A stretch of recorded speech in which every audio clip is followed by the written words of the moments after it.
Okay, so I'm at my local AC Moore store, which is terrible because they got all these sales, but the employees already said these people just gave up on the business, which is crazy because how do you give up on the business at Christmas time? And they're going to be marking all this stuff up and not down.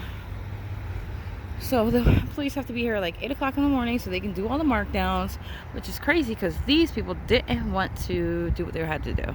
They just gave up on the business. Like, that's crazy. Like, it's Christmas time. These people are going to all be out of work. I just don't think it's cool. And some of the shelves are empty, and they're telling them to pack up like anything with a certain value. But as you can see, they still got all their crap outside. All of it. And I used my $10 reward certificate, but who knows if we'll be able to use it tomorrow. Anyway, peace, love, and hair grease, kids. AC Moore final days. Horrible. Yes, horrible for the employees. And they don't even know when they're going to stop working. It's crazy. Anyway, I'm out.